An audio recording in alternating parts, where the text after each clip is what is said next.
여러분 반갑습니다. 네, 고맙습니다. 제가 여러분들하고 함께 얘기하고 싶은 것이 있었어요. 큰 스님들께 법문을 예수제에 관련된 건 많이 들으실 겁니다. 아마 지금 예수제 기간이기 때문에 예수제를 지내면 무엇이 좋다, 무엇이 좋다, 또 여러분들이 다음 생에 어떻게 태어나고 어떤 공덕을 받을 것이다 라는 것은 여러분들이 많이 들으실 겁니다. 그래서 저는 일상적인 거를 내용을 가지고 여러분들하고 얘기를 하고자 합니다. 바쁘게 살다 보면은 옆에 꽃 한 송이 피는 것도 눈 마주치기가 쉽지가 않아요. 여러분들 주변에서 이제 봄 되니까 지금 여기도 와서 보니까 벚꽃은 물론이거니와 산에 보니까 제비꽃 같은, 제비꽃 아닌 제비꽃 같은 꽃이 피었는데 잎사귀는 보니까 제비꽃이 아닌 것 같아요. 보라색이 너무 예쁘게 피어서 내가 땡겨가지고 사진을 찍었는데 무수한 꽃들이 지금 피고 있어요. 피고 있고 또 목련도, 자목련도 피었고 보니까 옆에 박태기꽃 비슷한 게 진한 분홍이 있었는데 뭔가 꽃이 이렇게 둘러보니까 많이 피었더라고요. 동백도 겹동백이 많이 피어 있고. 그런데 정말 여러분들이 꽃을 보면서 주변에, 내 살아가는 주변에는 어떤 꽃들이 피어 있나 한번 살펴본 적이 있었던가 한번 생각해 보시고, 나는 저 꽃은 무슨 빛깔이고 어떤 향기를 갖고 있나 한번 그 꽃하고 가까이에서 여러분들이 바라본 적이 있는가? 또 자신이 좋아하는 꽃 이름 3개씩 될 수 있나요? 자, 손 들어보세요. 좋아하는 꽃 이름 3개. 다 꽃들은 좋아한다고 해. 좋아하죠? 꽃 이름 대봐라 하면 쉽게 손 들고 말을 안 하시잖아 지금. 응? 왜냐하면 꽃은 좋은데 관심을 별로 안 가지고 있어. 이 꽃이 뭐지? 무슨 색깔이지? 꽃말은 뭘까? 이런 생각을 안 해보신 것 같아. 그래서 앞으로는 기도도 열심히 하고 열심히 돈 벌고 사는 것도 중요하지만 오늘 이 시간이 지나면 다시 오지 않아요.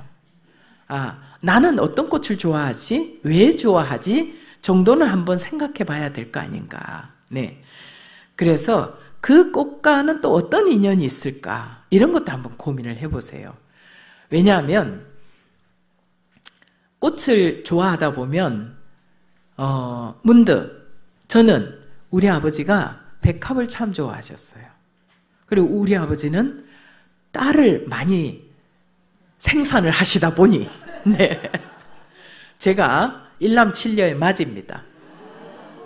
그러다 보니 여자아이들을 많이 키워야 돼. 그러다 보니 꽃을 많이 심었어요. 우리 집에. 그래놓고 5월이 되면 꼭 아버지가 백합을 좋아하셔가지고 그것도 하얀 백합. 그리고 우리 집 앞에는 목련꽃이 있어요. 우리 동생들은 그 목련나무를 아버지 나무라고 해요. 그래서 목련꽃을 좋아하시고 또 백합을 참 좋아하셨다. 이런 거를 그 꽃을 볼 때마다 지금도 백합을 보면 아버지 생각이 나요. 지금도 그 나무 아래, 목련나무 아래 가서는 아이들이 다 둘러앉아서 아버지가 좋아했던 나무라고 이야기하고 있습니다. 저도 꽃을 참 많이 좋아하다 보니까 저는 매화를 좋아합니다. 네, 매화 중에서도 청매를 좋아해요. 청매의 향기는 어떤 향기 비교할 수가 없어요. 네, 그래서 청매화가 피면 법정스님 살아계실 때는 꼭 남도로 여행을 한 바퀴 같이 갔던, 네, 그래서 남도 여행하는 같은 당신이 그래요. 우리는 남도 여행하는 도반이야 이렇게 말씀하시면서 데리고 다니셨는데 얼마나 성격이 특이하시냐면요, 운전대를 절대 안 줘요. 운전대를 당신이 꼭 운전을 해야 돼요. 그 자동으로 저는 뒷자리에 앉게 돼요. 자동으로. 옆에는 이제 스님 옆에는 이제 아는 불자님이 뭐 챙기고 하느라고 타고 자동으로 제가 뒤에 앉으면 제가 그때 학인 때 살던 절 이름이 칠보사였는데 제가 뒷자리에 앉아 있다 보니까 칠보사 사장 이렇게 부르시고 우스갯소리도 하시고 지나가면서 문득 저 꽃 이름을 아느냐 이렇게 물으신 게 지금 생각나는 게 자운령이라는 꽃인데 볼이 한참 피고 나면 자운령이 논에 많이 피잖아요. 참 약간의 핑크도 아닌 보라도 아닌 것이 참 예쁜 꽃이 있잖아요. 그죠? 그래서 제가 그 꽃 이름을 맞췄어요. 자운형인데요. 그랬더니 허허 이놈이 꽃을 좀 안 해 이러시면서 꽃 이야기도 하고 이랬던 기억이 납니다. 어른 스님께서도 매화꽃을 참 좋아해서 매화나무 아래서 매화차를 한잔 할 때 우리는 이제 우리 불자님들 잘 기억해 놓으세요. 꽃이 있으면 코를 갖다 대고 막 향기를 맡아. 그러면서 뭐라 그래요? 향기 좋다 하는 불자님들은 멋쟁이야. 근데 대부분이 뭐라고 하는 줄 아세요? 아, 꽃냄새 좋다. 그러면 법정스님은 100% 아니 저 무식한 놈 이래요. 뭐라고 하신 줄 아세요? 꽃은 향기, 시궁창은 냄새, 시궁창 냄새, 똥 냄새, 꽃은 향기. 그러니까 우리나라 말이 정말 형용사가 많고 표현할 수 있는 단어가 많습니다. 그런데 우리는 그 단어를 적절하게 갖다가 잘 못 써요. 그래서 맨날 꽃에다가 코를 갖다 들이밀고 킁킁거리면서 아, 꽃냄새 좋다, 꽃냄새 좋다 이래요. 아마 지금 이 시간 이후에 여러분들은 꽃을 볼 때는 향기를 맡을 때 아, 향기 좋다 이렇게 하시지 않을까. 한번 듣는 게 굉장히 중요합니다. 그러면서 꼭 법정스님께서 지적해 주신 건 뭐냐? 제가 어느 날 치통이 있었어요. 맑고 향기롭게 일을 할 때 아, 스님 이빨이 아파 죽겠어요 이랬어. 이빨이 너무 아파서 힘들어요. 그랬더니 저 무식한 놈 하더니 이빨은 짐승 이빨, 사람은 치아 이렇게 항상 교정을 해주셨어요. 그래서 스님 생각날 때마다 제가 치통이 있을 때마다 큰 스님 생각이 나고 네, 이빨 할 때마다 내가 아 치아라고 제가 교정을 하고 그럽니다. 그래서 여러분도 아마 이 시간 이후가 되면은 이빨 안 하고 치아 하지 않을까 싶습니다. 이렇게 우리가 하나하나 교정을 해나가면서 이 세상 여행을 마칠 때까지 우리는 그렇게 배워가는 거 아닌가 싶습니다. 자, 그래서 여러분들이 꽃을 만날 때 이 꽃이 뭔가 하고 너 이름이 뭐냐라고 질문을 해보세요. 거기서 여러분들은 캐션 마크 하나를 가지고 옵니다. 그럼 요즘은 굉장히 핸드폰이 기능이 많아요. 핸드폰 줌 렌즈를 딱 갖다 대면 그 꽃 이름 다 가르쳐줘.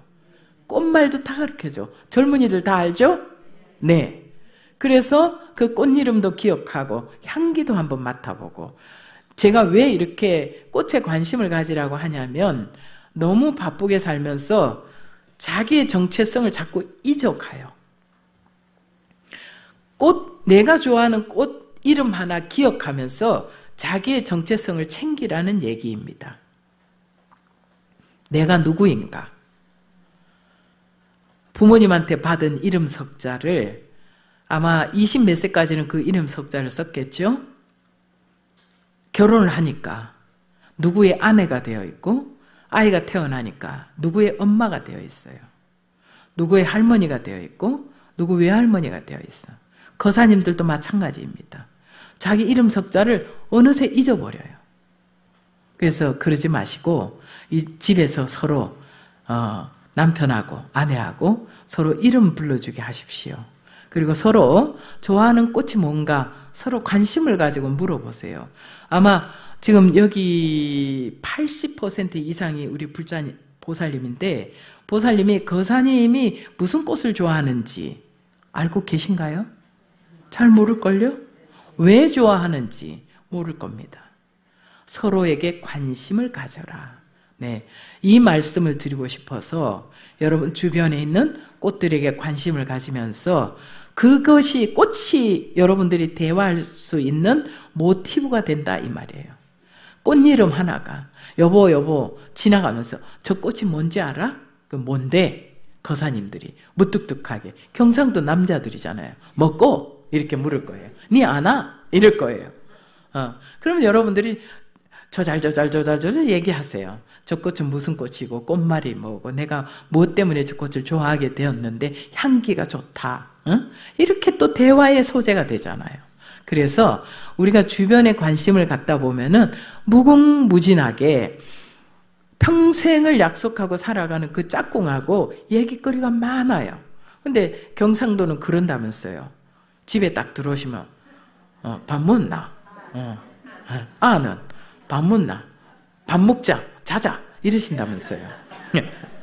그러니까 그 세 마디만 하고 살지 마시고 다 돌아오시면 오늘 뭐 하루는 어땠냐, 뭐 오늘 좋았던 일이 있느냐, 힘든 일은 뭔가, 이렇게 대화를 소소하게 풀어가다 보면 여러분들이 여한 없이 삶을 살 수 있지 않을까. 근데 대부분은 자기 시간을 그렇게 다 놓치고 산다는 것 때문에 제가 지금 봄이고 하니까 꽃에다 관심을 가져봐라.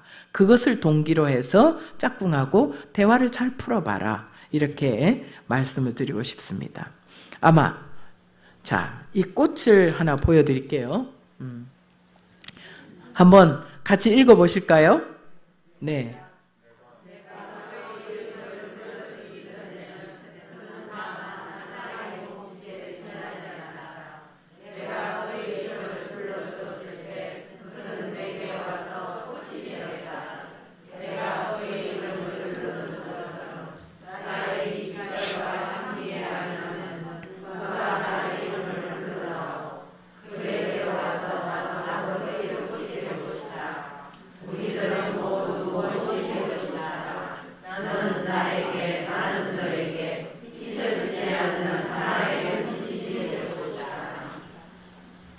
어떻습니까? 여러분들이 젊은 날 짝꿍을 만나기 전에는 하나의 몸짓에 지나지 않았죠. 누군가의 짝꿍이 눈이 딱 마주치면서 자기를 인정해주고 하나의 꽃으로 바라봐 주었습니다. 그래서 여러분들은 여러분들의 그 삶의 꽃을 피워서 열매를 맺기 위해서 최선을 다해서 살고 있는 중이에요. 여러분들 이제 열매가 자식이라고 해도 되겠죠?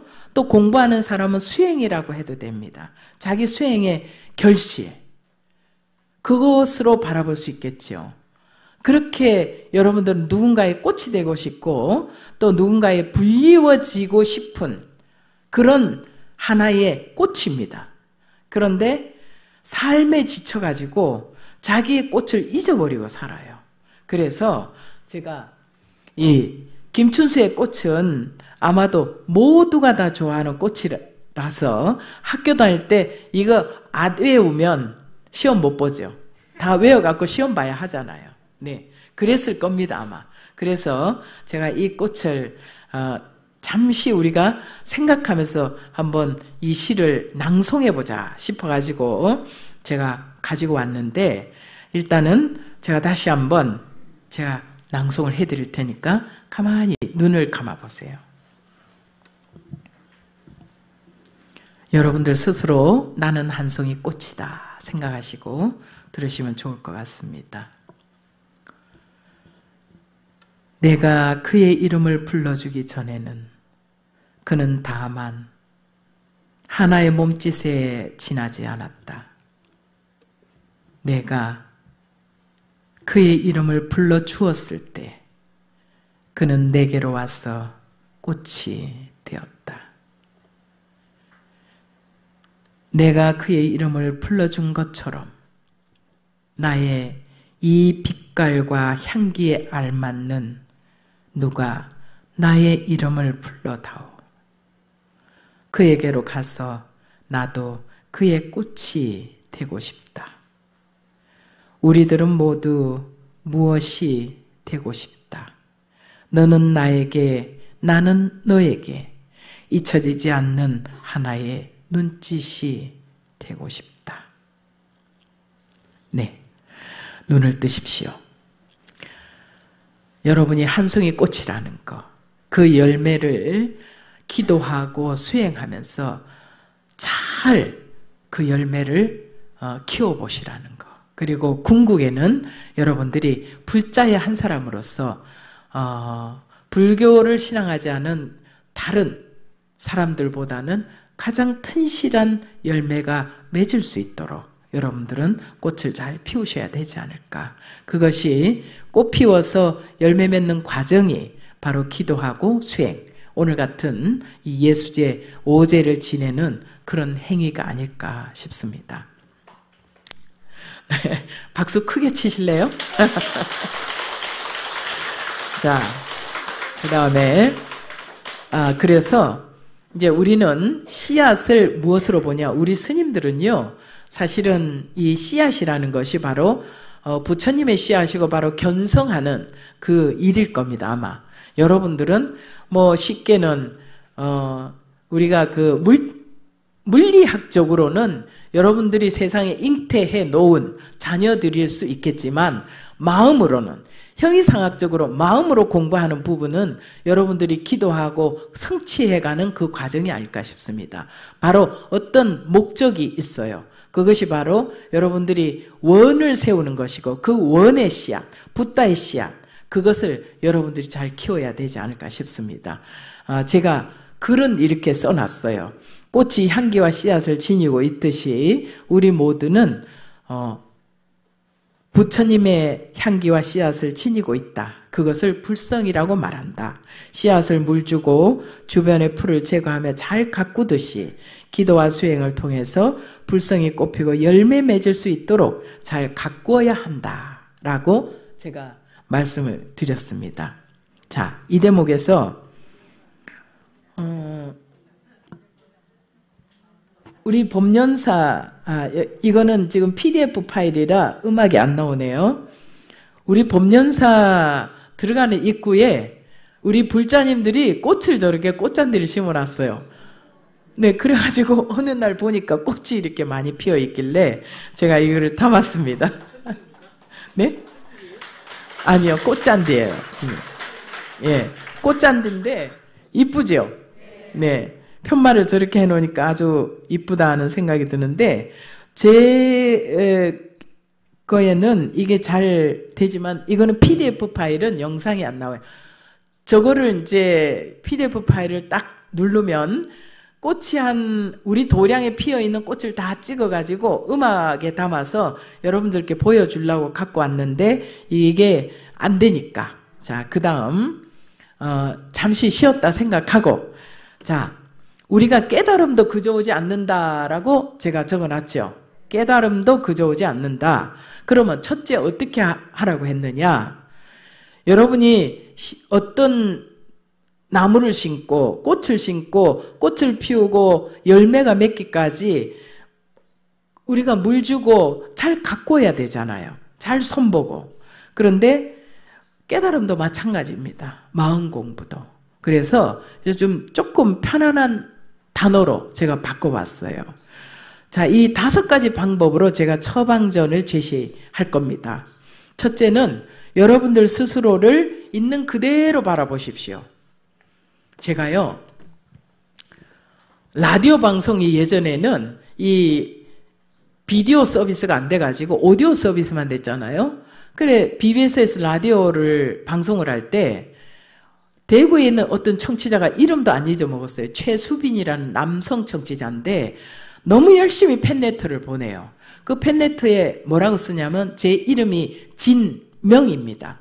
그래서 제가 방송을 시작할 때 안녕하십니까? 차 한잔에서 온열 진명입니다. 이랬어요. 그랬더니 성은 진시요 이름은 명희. 그래서 진명희 아나운서 앞 이래갖고 보내와요. 왜냐하면 얼굴을 볼 수가 없으니까. 진명희 아나운서한테 구구절절히 팬레터를 보내는데 러브레터였어요. 러브레터가 엄청 많이 왔어요, 그때. 네. 그래서 이제 어느 순간에 우리가 그 인터넷 익스플로러가 우리가 그 컴퓨터가 막 발전이 되면서 라디오도 보이게 됐잖아요. 요즘은 또 오디오, 비디오 서비스까지 다 합니다, 라디오도. 요즘 감출 수가 없어요. 그래갖고 옛날에 이제 해담 스님께서 제 프로 다음에 신행 상담을 하시는데 해담 스님이 부산에 이제 사찰에 법문을 하러 갔대요. 김해공항에 딱 태우러 나와가지고 형님 제일 먼저 묻는 질문이 형님 뭐 잘 오셨습니다. 편안하셨습니까? 질문을 하는 게 아니고 인사를 하는 게 아니고 형님 그 진명스님 예쁘게 생겼어요. 이렇게 물으신대요. 네, 그래서 해담 스님 하시는 말씀, 야 그냥 방송만 들어라. 이러고 왔답니다. 해담 스님이 그 다음 주 방송하러 나오셔갖고 진명 스님 내가 잘했지? 이러고 말씀을 하시는 거예요. 네, 잘하셨습니다. 그리고 이제 또 어떤 청취자가 이제 진명 스님 보는 게 원이 소원이야. 그래가지고 왜냐하면 목소리만 들으면 제가 오늘은 목이 아파갖고 목소리가 이렇게 안 좋은데 제가 기계하고 좀 목소리가 잘 어울려요. 목소리만 들으면 기가 막히거든요. 그러니까 어떤 거사님이 너무 열심히 방송을 듣다가 이제 진명스님한테 뿅 간 거야. 그래갖고 진명스님이 지도법사로 간다. 사찰 순례 갑시다 하니까 왔어. 그래갖고 이제 휴게소에서 지도법사는 휴게소에 내려갖고 다른 차 타고 또 휴게소에 내려오면 다른 차 타고 이렇게 하거든요. 그랬는데 제 앞에 와갖고 스님, 진명스님 오셨어요? 예. 네, 왔는데요. 전데요? 그러니까 아니에요. 진명스님 찾아요. 저라고요. 진명스님 이렇게 안 생겼을 텐데. 그래가지고 그날 올라오면서 그 이제 마이크를 돌리면서 제가 한마디씩 하게 했더니 그분 하는 말, 자기는 너무너무 가늘가늘한 스님이 예쁜 스님 오실 줄 알았대. 근데 정말 두루뭉실한 스님이 오셨는데 아주 편안한 스님이 오셨습니다. 그러셨어요. 그래서 얼마나 제가 참 한바탕 파한대소를 했는지 그거를 그대로 팬레터로 또 보내셨더라고요. 자기가 자기 막 상상을 해서 스님을 그리고 갔는데 스님이 두루뭉술하신데 너무 편안하시더라 이러면서 그 편안하다는 말이 없었으면 어쩔 뻔했노. 그죠? 예, 저는 두루뭉실한 걸로 그냥 끝났을 거예요. 그래서 제가 옛날부터 제가 그걸 워낙 많이 들어가지고요. 요즘은 뭐 그런 말 들어도 기분 상하고 이러지 않습니다. 그래서 저는 그냥 이렇게 생긴 대로 제가 중노로 잘 하다가 부처님 제자로 잘 살고 원을 잘 세워서 다음 생에는 기필코 잘생긴 비구 스님으로 또 해야 되겠다 싶습니다. 네. 아마 우리 큰 스님도 여기 계신 스님들께서도 다음 생에 또 스님으로 오시고 싶으실 겁니다. 근데 스님 저는 꼭 비구 스님으로 와야 될 것 같습니다.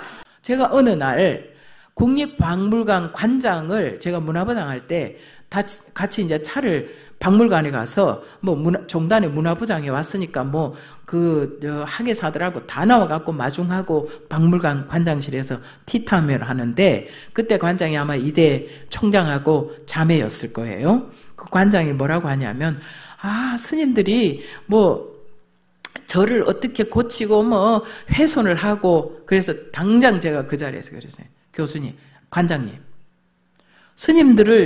그럼 스님들은 왜 19세기를 살아야 되느냐?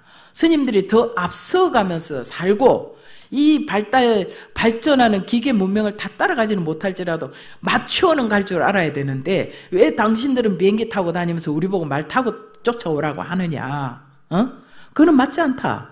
스님도 다 유치원 다니고 애기들이 어렸을 때 우리 스님은 이제 조금 연세가 있으시지만은 조금 어렸을 때 다 자기 방 쓰고 살다가 출가하는 사람들이에요.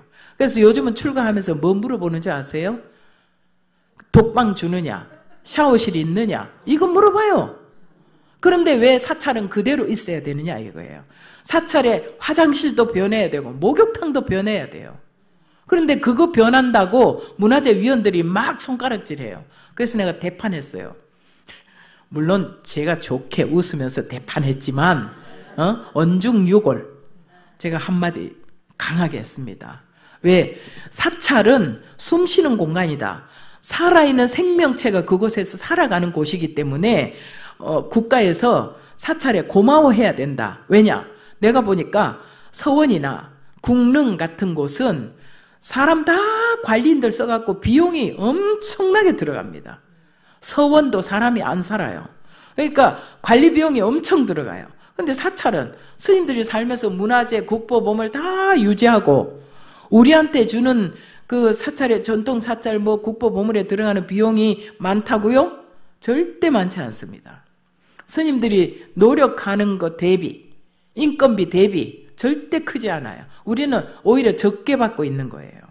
국가에서 사람이 관리하지 않은 궁능이나 또 서원, 소수 서원이나 국가에서 지정한 국보 보물들 그 유지 관리하는 비용이 엄청나게 들어가고 있어요.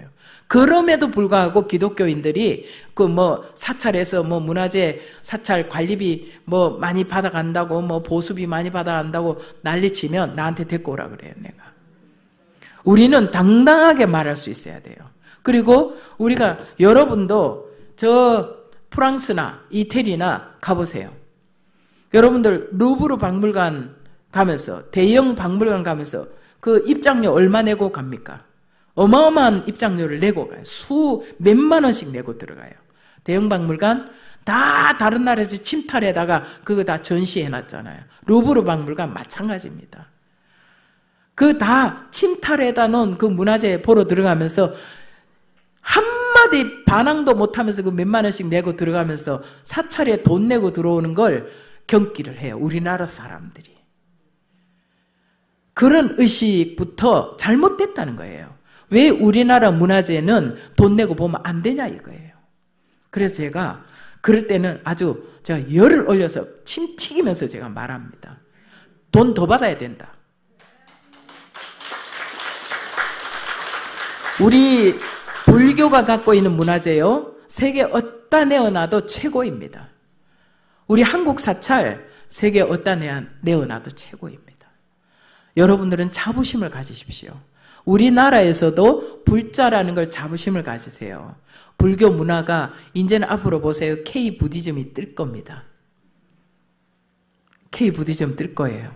예. 그리고 우리 학교에서 김정옥 교수가 그 한국 불교를 알리기 위해서 작년, 재작년에 50억 그 연구비 수주를 했어요. 인문학에서 50억을 수주한다는 것은 기가 막힌 일입니다. 할 수가 없어요. 근데 어떻게 했느냐? K-부디즘을 알리겠다. 그게 5개국으로 번역해서 다 나갈 겁니다. 그게 다 강의가 완성이 되면. 불대 교수들이 돌아가면서 파트별로 다 강의해서 동영상을 만들고 그것이 몇 개국으로 번역이 돼서 딱 클릭해서 자기 언어 선택하면 다 나가요. 그 정도로 준비하고 있어요. 그래서 우리는 K-부디즘을 알리기 위해서 우리가 노력해야 된다. 그래서 제가 앞으로 우리 비구니 스님들, 제가 이제 말이 자꾸 엉뚱한 데로 가는데 이건 중요한 말이라서 비구니 스님들 작은 앙상블 하나를 만들어 갖고 버스킹하러 외국으로 나갈 겁니다. 왜? 불교를 알리기 위해서. 이제는요, 우리가 나서지 않으면 안 됩니다. 가만히 앉아가지고 불자들 찾아와라. 안 됩니다. 어디든지 나가야 돼요. 어디든지 나가야 되고 문화를 앞세워서 나가야 됩니다. 그래서 사실은 이제 수녀님하고 합창단 작은 앙상블 만들어 갖고 버스킹 하려고 기획사하고 다 조인이 되고 계획을 다 했어요. 기획사도 결정이 되고 방송 나가는 방송사도 다 결정이 됐어요. 그런데 코로나가 딱 터졌어요. 그래서 딱 중단하고 못했어요. 그랬더니 내가 이제 우리가 이런 거 만들려 했는데 못했다 했더니 지금 비구 스님이 성진 스님하고 목사님하고 신부님하고 원불교 교무님하고 4대 종교 만남이라는 앙상블 만들었어요. 사중창단. 노래 실력은 아직 멀었지만 그래도 열심히 노력을 해요. 그러면서 삑살이 나면서도 4분이 모이니까 얼마나 그림이 좋습니까? 그런데 제가 이제 같이 기획을 하던 PD 보고 제가 그랬어요. 그거 물 건너 갔으니까 그거 말고 내가 지금 스님들, 제가 지금 뭐 배우고 있는지 아세요? 첼로를 배우고 있어요. 이 늦은 나이에. 제가 나이가 몇 개 안 보이죠?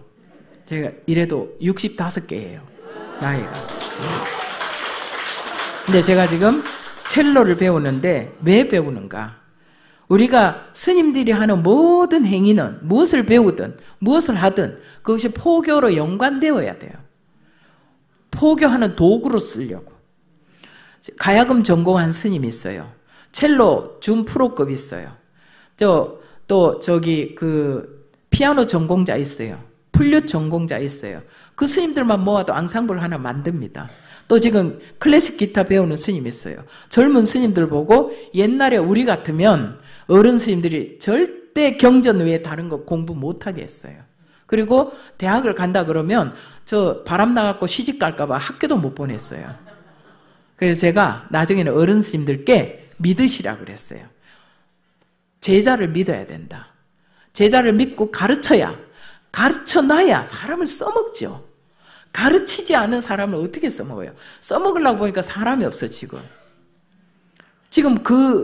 그런 지경에 와 있거든요.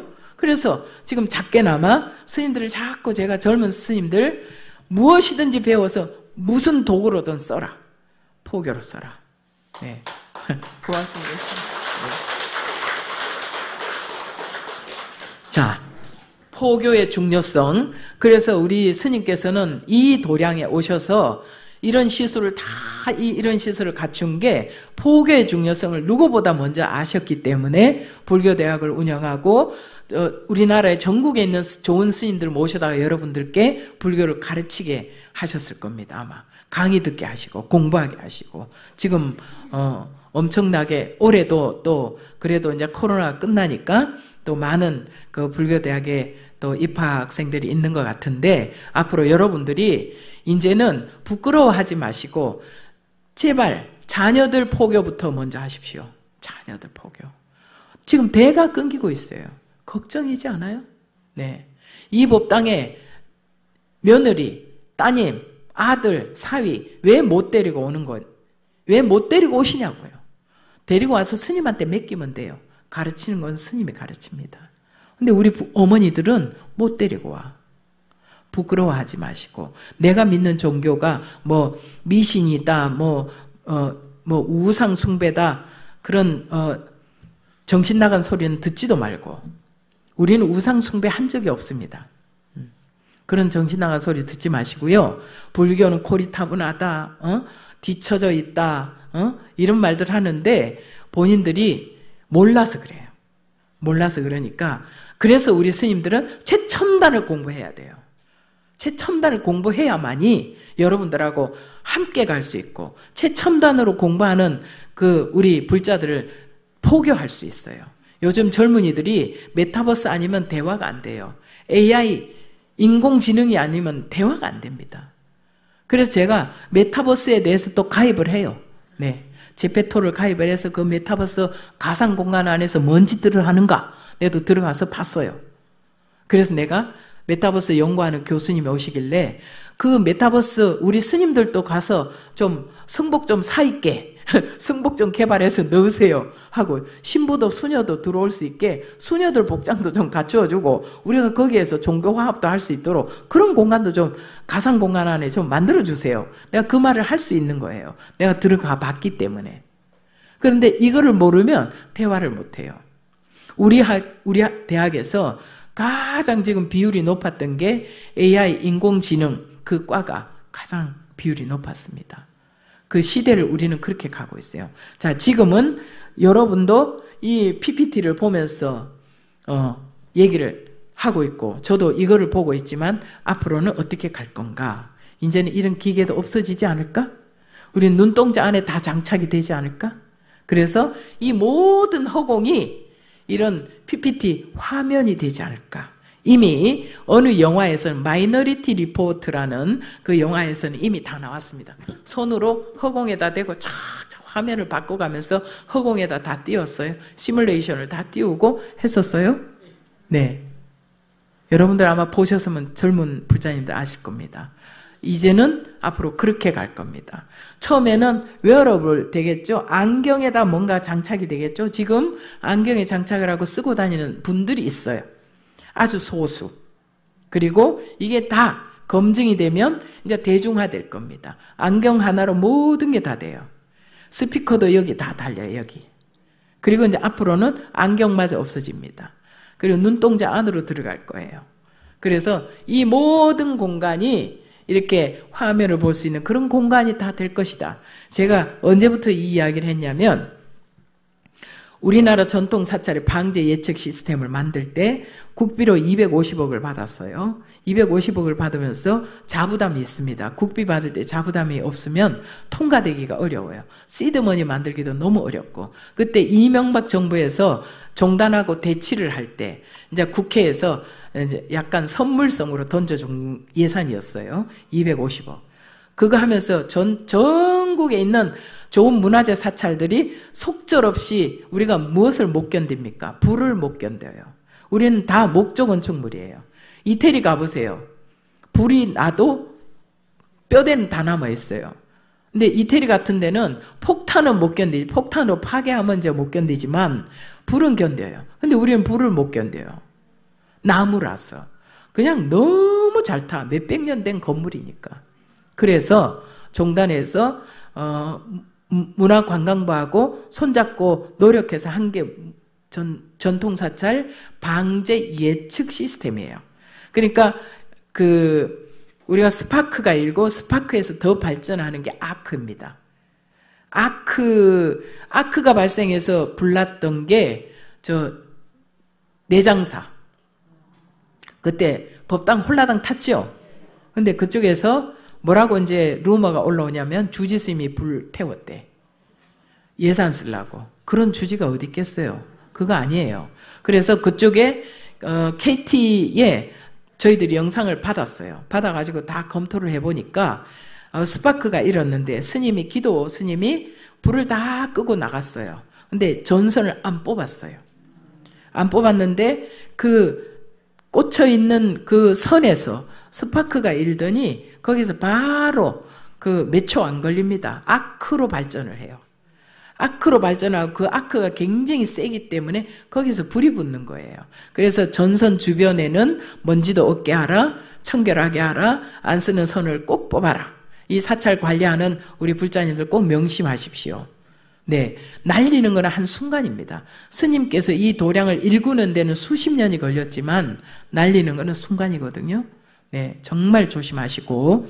그래서 아크 때문에 날아간 거예요. 그래서 그 주지스님이 누명을 벗었어요. 우리 전국의 전통 사찰에는 국가에서 대고 또 자부담 해가지고 예측 시스템을 다 해놨어요. 그래서 불났다고 하는 사찰이 전통 사찰이 이제는 조금 적어요. 적고 또 하나는 감시 카메라. 여러분들 하루에 다니다 보면 아마 여러분들 모든 게 다 노출될 겁니다. 그래서 어디 가서든 누가 안 보더라도 나쁜 짓 하면 안 돼요. 어디 가서라도. 제가 우리 학교 다니는 비구 스님들한테, 이제 3위 스님들한테 요즘은 눈이 허공에도 눈이 있고 벽에도 있고 내 뒤에도 있고 눈이 있으니까 절대 딴짓 하지 말라 그래요. 다 카메라 갖고 찍어요. 핸드폰으로 다 찍고 다 찍혀요. 그래서 젊은 날 잘못해가지고 나중에 후회되는 짓 하지 마시오. 내가 우리 후배 스님들한테 꼭 당부하는 말입니다. 여러분들도 정말 조심하셔야 돼요. 그런데 우리 종단에는 전통 사찰에는 모든 감시 카메라 방제실이 다 있고 거기에서 다 보고 있고 만약에 뭔가 이 법당의 설법전에서 아크가 발생했다. 바로 주지스님하고 관리인들 몇 사람 핸드폰에 딱 뜨면서 비상벨이 울립니다. 그럼 내가 해외에 있어요. 그러면 해외에서 그거 다 볼 수 있어요. 그리고 바로 지시할 수 있어요. 이것이 바로 소방서 내지는 이제 그 방제하는 그 업체로 다 갑니다. 그 정도로 시스템이 발전돼 있어요. 그때 제가 그 업체하고 이거 개발을 하면서 뭐라고 했냐면 앞으로는 이것도 없어질 거다. 이렇게 보는 것도 없어질 거고 TV도 큰 관제센터 필요 없이 앞으로는 이 홀로그램처럼 허공에 다 뜨지 않을까? 그렇게 되도록 앞으로 당신들도 개발을 해야 될 거예요. 내가 그때 그 얘기를 했습니다. 그렇게 바뀌어가는 세상을 우리가 살고 있다는 거죠. 네. 자, 깨달음도 그저 오지 않는다. 두 번째, 있는 그대로 자기를 바라보라고 했죠. 두 번째는 내 모습과 내 성격을 잘 성찰하십시오. 성찰하기. 네. 그 다음에 수용해야 돼요. 내가 만약에 아이고 지명스님은 성질이 고약하대. 누가 그래? 내 생긴 것만 보고. 저는 굉장히 부드러운 사람이거든요. 네, 목소리도 부드럽고. 근데 진명쌤이 생긴 게 굉장히 소주도 한 잔 잘할 것 같고, 근데 사실은 소주도 한 잔 못해요, 제가. 네, 우리는 아버지 피가 그래요. 우리 아버지도 소주 한 잔 못하시는 분이에요. 근데 남들이 볼 때는 지명쌤은 꼭 비구같이 생겨가지고 소주도 잘 마실 것 같아. 근데 전혀 그렇지 않다는 거예요. 그런데 그런 내 모습을 내가 받아들여야 돼요. 가끔은 내가 젊은 날은 내가 조금 더 잘생겼었으면 내가 포교하는 데 도움이 되지 않았을까. 그런데 방송을 열심히 하다 보니까 어떤 내 나름대로 자신감이 생기냐면 그 인물은 잠깐이야. 얼굴은. 우리 거사님들 예쁜 섹시 얻은 거사님들 손 들어봐요. 예쁜 섹시 얼굴이 아마 3일밖에 안 갈걸. 그 다음부터는 성격 좋은 사람이 최고일걸. 네, 잔소리하는 만화님이 싫을걸. 네, 우리 보살님들도 마찬가지예요. 키 큰 남편, 잘생긴 남편 따지다가 나중에는 아이고 성격 좋은 남편이 최고다 이럴 거예요 아마. 네, 마찬가지입니다. 그런 자기를 있는 그대로 수용해라 이 말이에요. 내가 이렇게 생겼구나. 나를 수용하고 나니까 어떤 장점이 있느냐면 어디 가서든 당당해져요. 그래? 내가 좀 까탈스러운 구석이 있지. 그러나 그 까탈스러움 때문에 내가 잘하는 구석도 있다. 그리고 그 까탈스러움 때문에 내가 열심히 하려고 노력한다. 무엇을? 바뀌려고 노력한다 이거예요. 그리고 반대로 조금 무능해 보이는 사람들 있잖아요. 무기력해 보이는 사람들. 그런 사람들도 자기를 인정하세요. 내가 왜 이렇게 무기력할까? 그럼 그 무기력함을 없애기 위해서 노력할 겁니다. 그렇잖아요? 그래서 그대로 인정하라는 겁니다. 잘 성찰하고 나면 잘 인정하는 거. 그거 중요합니다. 그래서 그 다음에 인정하면서 세상에 하나밖에 없는 자기를 인정하자. 이거예요. 5번째. 세상에 어떤 사람하고 비교하지 마세요. 왜? 옆집의 친구가 우리 여성 불자님들 나중에 졸업하고 나면 친구들 만나면 점점 안 만난다면서요. 만나다 보면 자꾸 비교를 하게 돼. 신랑 직위 비교하게 되고 큰 집 사는 거 비교하게 되고 이제 아들 딸 시집 보내놓고 나면 네 아들이 어떻네 내 아들이 어떻네 며느리를 잘 받네 사위를 잘 받네 비교하게 되잖아요. 비교하다 보니까 안 만나. 얘기 듣기 싫어. 그래서 안 만나게 돼. 그런데 내 아들이 어때서? 내 딸이 어때서? 여러분들 자식을 인정 안 하면 누가 인정하겠어요? 인정하면서 더 잘할 수 있도록 서포트 해주는 거죠. 네. 왜 옆집 사람이 100평 사는데 나도 100평 살아야 된다고 생각하느냐 이거예요. 나는 저 사람이 100평 살면 나는 50평에서 저 사람보다도 10배 행복하면 돼요. 그 방법을 모를 뿐이에요. 그 방법은 자기가 인정하는 거예요. 그래서 제가 처방전 발견이라고 했어요. 처방전 발견. 예. 여러분들 스스로 처방을 해야 돼요. 그래서 처방전을 어떻게 활용을 하느냐. 자, 5단계로 말씀을 드렸는데, 그러면 자기 인정하는 것도 좋아. 다 수용하는 것도 좋아요. 그러면 어떻게 해야 돼? 수용하고 말아야 돼요? 아니에요. 게으르지 않아야 돼요. 그거 수용하는 순간 여러분들은 게으르지 않게 노력해야 된다라는 얘기입니다. 왜? 세상의 모든 꽃과 나무가 게으르면 잎과 꽃을 피울 수가 없어요.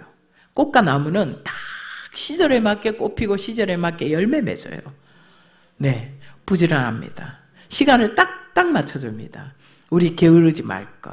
그리고 그 다음 2번째, 하루에 여러분들이 숙제를 받아갖고 가면 이 경상도 거는 TK 대구, 경부, 부산, 경남 지역은 불자님들이 워낙 진심이 있어서 이 부탁은 안 드려도 다 잘할 거예요. 근데 저 서울, 경기 깍쟁이들은 안 그래요. 네, 할게요, 스님 해놓고 안 해요. 알겠습니다, 스님 해놓고 안 해요. 자, 여러분 집에 가서 10분만이라도 오늘 내가 기도한 거, 그 내용을 다시 기도하는 거. 그리고 주지스님께서 숙제 다 주시잖아요. 이번 기도는 무엇 해라. 그러면 그걸 꾸준히 지켜나가는 그게 기도예요. 기도가 다른 거 없습니다. 꾸준함입니다. 그래서 10분이든 30분이든 시간이 허락한다면 1시간도 좋고요. 네. 7일이든 100일이든 또 1년이든 자기가 시간을 딱 정해놓고 기도하는 거. 요즘 좋잖아요. 여기는 지금 예수제를 하고 있기 때문에 49일 동안 기도하잖아요. 딱 정해놓고 여러분들 목표를 설정하고 기도하라는 거예요. 게으르지 않게. 그리고 또 혼자 하기 힘들면 요즘 절에 가는 도반들 좋잖아요. 저 고등학교 친구, 대학교 친구 만나니까 막 비교했어서 막 싫다. 나는 절에 가는 도반이 좋다. 이거 도반 손잡고 오는 거예요. 얼마나 좋습니까? 같이 오면, 그러니까 이런 말 있잖아요. 우리나라 말에 혼자 가면 멀리 못 가도 같이 가면 멀리 갈 수 있다. 혼자 가면 빨리 갈 수는 있겠지만 멀리 갈 수는 없다. 도반 손잡고, 야, 우리 둘이 100일 기도 시작하자. 그러면 둘이기 때문에 할 수 있어. 또 도반들 소그룹을 만드세요. 소그룹을 만들어 갖고 꾸준히 하십시오. 절에 와서 입지하고 매일 나와서 기도하고 회양도 같이 하고, 아니면 또 이제 여름에는 사찰에서 하는 기도 같이 입지하고 같이 따라서 하고, 얼마나 좋습니까? 다 할 수 있게 만들잖아요. 이렇게 활용을 하시라는 거예요. 네. 자, 그다음에 그래서 여러분들이 그 기도하고 여러분들 가득하게 채운 그것을 어떻게 하라? 조건 없이 아낌없이 나누자. 무엇처럼? 해와 달처럼, 불보살님처럼 그렇게 나누자. 불보살님은 높낮이를 가리지 않잖아요. 우리 부처님은 그 시대에 태어나서도 사성계급을 다 타파했고, 지금까지도 인도는 사성계급이 있습니다. 그러나 부처님은 2660여 년 전에 사성계급 다 타파하고, 네, 노예계급도 부처님 제자가 될 수 있었어요. 조건 없이, 높고 낮음 없이, 밉다 곱다 따지지 말고, 네, 그렇게 나누자는 거죠. 왜냐하면 꽃들이 예쁜 꽃이 있어요. 근데 다가가서 향기를 맡으려고 하는데 이 사람이 진명스님처럼 적당하게 생겼어. 그렇다고 꽃향기를 안 풍기나요? 그렇지 않아요. 꽃향기는 그대로 풍겨줍니다. 조건 없이. 네. 해와 달도 높낮이를 가리지 않잖아요. 어떤 사람은 이쁘니까 햇빛을 비춰주고, 어떤 사람은 안 이쁘니까 비를 내리고, 이건 아니잖아요. 비도 이쁘고 못났고, 또 잘났고 못났고, 뭐 성공하고 성공 못한 사람 다 가리지 않습니다. 그렇게 다 해주듯이 우리가 해와 달처럼 조건 없이 하자. 그리고 우리가 나눔에 있어 인색하지 말자. 빛난다고 뽐내지 않죠. 수행이 조금 되었다고 해서 교만하거나 거만하지 말자. 내가 왜 이 얘기를 하냐면, 우리 불자님들이 이 도량을 일구는데 십시일반 다 와서 불사를 합니다. 부산에 있었던 유명한 이야기예요. 어떤 불자님이 올 때마다 스님 차 한잔 주이소 이래요. 그러면 이제 처음에는 아이고 예 보살님하고 이제 차도 갖다 드리고 해요. 근데 자꾸 올 때마다 그래요. 그럼 보살님이 적당히 일찍 오시면 좀 떠다 먹으면 되는데, 매 스님한테 시켜. 내가 옛날에 사리암에 있을 때 그랬어요. 그 어느 날 보살님 정색을 하고 열심히 떠다 주다가, 보살님 손 없어요? 발 없어요? 내가 지금 바빠 죽겠는데 나보고 물 달라면 어떡해. 그런데 다 지나고 보니까, 내가 이 나이를 먹어보니 내가 10번이라도 떠다 줄 수 있는 일인데 그때는 왜 그랬을까? 그때는 왜 그랬는지 아세요? 내가 이제 스님이 되고 막 이만큼 내가 스님이 된 데 대해서 완전히 막 프라이드가, 그냥 나는 부처님 제자가 됐어요. 세상에 둘도 없는 부처님 제자가 됐으니까 막 어깨가 그냥 빵빵하게 막 이렇게 됐어요. 막 최고야 부처님 제자가. 그러니까 불자님이 저 밑에서 그렇게 그냥 사리안 가보셨죠. 죽기 아니면 살기로 그 길을 쌀 공양미하고 뭐 공양 올릴 거 다 이고지고 올라오시는데 그 물 10번이라도 왜 못 떠다 주냐 이거죠. 그때 저에게는 스님이 됐다는 아상이 있었어요. 아니 자기가 좀 떠다 먹지. 집에 그냥 일하는 아주머니 시키듯이 어린 스님들을 막 시키는 거예요. 그래서 제가 막 야단쳤어요. 근데 지금 생각하면 부끄러워요. 야단쳤던 게. 그때 제가 어느 대목에서 제가 마음에 탁 와닿았냐면, 보살님들이 다 청소하러 이제 기도하러 올라가고 나면 보살님들 이부자리를 다 큰 방에 들어가서 털고 거기를 청소를 다 했어요, 제가. 다 하는데 머리카락뿐만이 아니라 5만 개 다 나와요, 여성용품이. 다 군담을 해가면서 혼자서 이러려고 기도하러 왔나 했으면서 이래 해가지고 기도해갖고 마노 했으면서 이제 혼자서 청소를 다 하고 방을 다 청소하고 나와서 이부자리 다 정리해놓고 나와가지고 마루를 닦는데 마루가 먼지가 푹해요. 막 머리카락은 굴러다니고.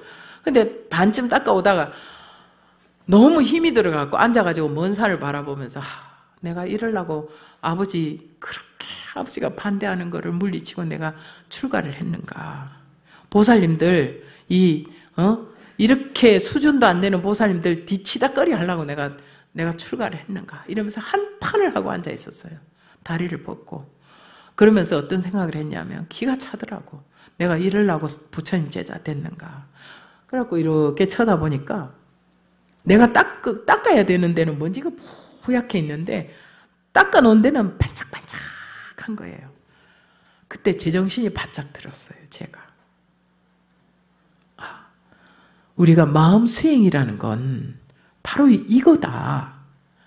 그런데 내가 그 노인네들이 저 밑에서 그렇게 힘들게 올라와가지고 부처님 기도하겠다고 올라온 그분한테 물 떠다 먹으라고 했을까. 내가 엄청 그때부터 후회를 했었어요. 그러면서 내가 가슴을 딱 치고 일어나서 그때부터 내가 불자님들이 화장실에 겨울에 똥을 이만큼 싸가지고 똥이 얼어붙어갖고 그 똥을 가갖고 그냥 물 퍼갖고 가갖고 그걸 해결을 해야 돼요, 제가. 하더라도 그냥 신바람 나갖고 콧노래 부르면서 그 일을 다 하고 그 목욕탕에 가갖고 그냥 참 우리 스님들이 계셔서 내가 우리 여성들 프라이버시가 있으니까 더 말 안 하겠습니다만 그 다 치우면서도 내가 콧노래 불러가면서 내가 그때부터 했어요. 그때부터는 누가 뭐라고 해도 나는 당당하게 내 중노릇을 했습니다. 그래서 왜냐하면 이거는 제가 살아오면서 느낀 거라서 제가 드리는 말씀인데 그래서 내가 우리 보살님들 프라이드 때문에 다 말씀 못 드립니다만은 절에 오더라도 내가 집에서 내 방 청소하듯 내가 내 화장실 목욕탕 청소하듯 그렇게 해야 되는 거 아니에요? 그리고 자녀들을 그렇게 가르쳐야 됩니다. 요즘 세상에 아이들이 뭐 어쩌다 저쩌다 하면서 남의 애들 욕할 거 하나도 없어요. 내 새끼 그렇게 가르치지 않는 한은 남의 새끼 욕할 필요 없습니다. 근데 다 나가 있는 새끼들이 내 새끼들이야. 제대로 안 가르쳐갖고 내보내니까 그렇단 말이에요. 그래서 우리 불자님들도 법당에 와서 머리가 닳도록 부처님 앞에 부처님 이거 해결해 주십시오. 이 기도가 중요한 것이 아니라 여러분들이 머리가 닳도록 무릎이 닳도록 절하는 그것이 여러분들이 변하고 여러분들과 함께 사는 가족이 변할 수 있도록 여러분들이 해야 되는 거예요. 근데 제가 너무 안타까운 건 여러분들 스스로는 요만큼 변할 수 있을지 모르겠으나 가족들을 변화를 못 시키더라고. 그러면 여러분들 변화하는 걸 보고 거사님도 절에 따라올 거고 보살님도 절에 따라올 거고 자녀들도 따라올 텐데 엄마가 절에 가서 맨날 절에 가서 일하고 기도한다고는 하는데 나와서는 엄마가 변화가 없어. 그럼 자녀가 따라올까 안 따라올까? 안 따라옵니다. 그러니까 여러분들이 가족이 따라올 수 있는 가족이 따라가고 싶은 불자가 되시라는 것을 제가 말씀을 드리면서 제가 준비해갖고 온 건 많은데 시간이 너무 가서 이것으로 마무리를 해야 될 것 같습니다. 네. 이제 마무리는 하는데요. 조건 없이 베푸시라. 그리고 게으르지 말고 어떻게 하루에 몇 분씩이라도 실천하자라는 것을 말씀드리면서 마무리하겠습니다.